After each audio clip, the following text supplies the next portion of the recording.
Hi hello नमस्ते दोस्तों, आप सभी का स्वागत है हमारे यूट्यूब चैनल में। आज का हमारा टॉपिक है 10 के बाद कौन सा सब्जेक्ट ले।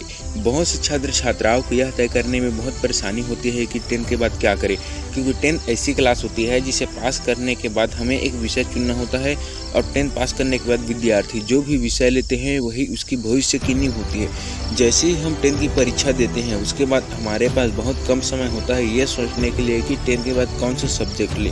फिर जल्दबाजी या आधी अधूरी जानकारी में कोई सा भी सब्जेक्ट ले लेते हैं जिसमें हमारी रुचि नहीं होती और हमें आगे चलकर बहुत सारे परेशानियों का सामना करना पड़ता है।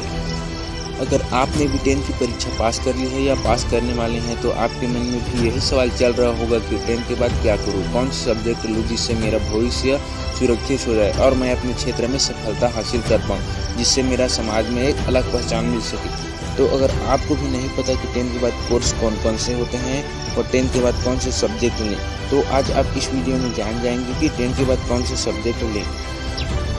हमारे देश भारत के लगभग सभी राज्यों में 10 कक्षा तक एक समान विषय ही पढ़ाए जाते हैं और हम 10 कक्षा उत्तीर्ण कर लेते हैं। उनके बाद सभी विषयों में से किसी एक विषय का चयन करना होता है जो हमारे करियर के लिए महत्वपूर्ण निर्णय होता है। 10 पास करने के बाद आमतौर पर 3 सब्जेक्ट होते हैं जिनमें से किसी एक का चयन करना होता है, साइंस, आर्ट, कॉमर्स। दोस्तों, आप मैथ्स के बारे में कैसे नहीं बोल रहा होगा ये सोच रहे होंगे, तो बता दें कि मैथ्स भी साइंस के अंतर्गत आ जाता है। इसके बारे में हम आगे चलकर बात करेंगे। इन सभी सब्जेक्ट में से हम जिस भी विषय का चयन करते हैं उसका अध्ययन हमें 11वीं तथा 12वीं तक करनी होती है और इन्हीं विषयों के आधार पर हमें 12वीं उत्तीर्ण करके कॉलेज की पढ़ाई करनी होती है। चलिए दोस्तों, अब थोड़ा विस्तार से जानते हैं कि 10 के बाद किस सब्जेक्ट में करियर विकल्प अच्छा होता है। तो सर्वप्रथम बात करते हैं साइंस विषय के बारे में। साइंस एक ऐसा विषय है जो लगभग सभी स्टूडेंटों की पहली पसंद होती है। अगर आप आगे चलकर डॉक्टर, इंजीनियर बनना चाहते हैं तो आपको साइंस फील्ड चुननी होगी। साइंस का सिलेबस थोड़ा मुश्किल होता है। साइंस में 3 तरह के ग्रुप आते हैं। पीसीएम अर्थात फिजिक्स, केमिस्ट्री, मैथ, यह नॉन मेडिकल स्टूडेंट के लिए होता है। पीसीबी अर्थात फिजिक्स, केमिस्ट्री, बायो, ये मेडिकल स्टूडेंट के लिए होता है। पीसीएमबी अर्थात फिजिक्स, केमिस्ट्री, बायो, मैथ, यह जनरल ग्रुप अर्थात एडिशनल वालों के लिए होता है।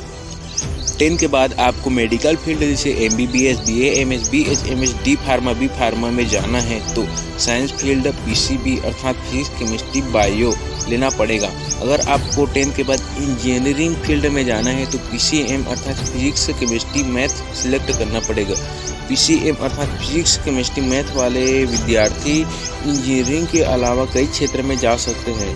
हाँ, आपको बता दें कि general group PCMB physics, chemistry, bio, math वाले स्टूडेंट मेडिकल फील्ड एवं इंजीनियरिंग फील्ड दोनों फील्ड में जा सकते हैं। चलिए दोस्तों, अब विस्तार से समझते हैं कॉमर्स सब्जेक्ट के बारे में। कॉमर्स एक ऐसा विषय है जो 10 के बाद सबसे अधिक लिया जाता है। कॉमर्स वाला स्टूडेंट अकाउंटिंग, फाइनेंस, बिजनेस इत्यादि में जा सकता है। जिन स्टूडेंटों को अकाउंटिंग एवं फाइनेंस क्षेत्र में रुचि है उनके लिए कॉमर्स फील्ड सबसे अच्छी फील्ड मानी जाती है और अगर आप सीए बनना चाहते हैं तो कॉमर्स फील्ड आपके लिए सबसे बेस्ट ऑप्शन है। अगर आप सोच रहे हैं कि कॉमर्स में कौन कौन से सब्जेक्ट होते हैं तो कॉमर्स का पाठ्यक्रम आपको बताते हैं। कॉमर्स में अकाउंटिंग, बिजनेस स्टडी, अर्थशास्त्र, हिंदी, इंग्लिश इन विषयों को पढ़ना होता है। कॉमर्स विषय में 11वीं एवं 12वीं करने के बाद आप आगे चलकर बीकॉम, बीबीए, एमबीए इत्यादि जैसे प्रोफेशनल कोर्स के साथ ग्रेजुएशन पूरा कर सकते हैं। साथ ही बैंकिंग की एग्ज़ाम आईबीपीएस, एसबीआई, पीओ इत्यादि के लिए भी अप्लाई कर सकते हैं। दोस्तों, तीसरा एवं अंतिम सब्जेक्ट आर्ट सब्जेक्ट के बारे में बात करते हैं। आर्ट सब्जेक्ट सबसे अच्छी सब्जेक्ट होती है। अगर आपको कला के क्षेत्र में अपना करियर बनाना है तो आपके लिए आर्ट फील्ड सबसे बेहतर फील्ड मानी जाती है। जो विद्यार्थी गवर्नमेंट जॉब अर्थात प्रतियोगी परीक्षा की तैयारी करना चाहता है उसके लिए आर्ट फील्ड सबसे अच्छी फील्ड होती है। आर्ट में आमतौर पर English, Hindi, geography, psychology, sociology, अर्थशास्त्र आदि विषय होते हैं। आर्ट में 12वीं पास करने के बाद आप सरकारी नौकरी की तैयारी के अलावा कई सारे करियर विकल्प चुन सकते हैं जैसे fashion designing, hotel management, event management इत्यादि। दोस्तों, हमने इन सब्जेक्ट के बारे में थोड़ी डिटेल से बता दी है। इनमें से आपको जो भी सब्जेक्ट अच्छा लगे उनमें से किसी एक सब्जेक्ट का चयन कर सकते हैं। आपको जानकारी अच्छी लगी हो तो लाइक, सब्सक्राइब एवं कमेंट कीजिए। चलिए मिलते हैं दोस्तों अगले वीडियो में। जय हिंद, वंदे मातरम।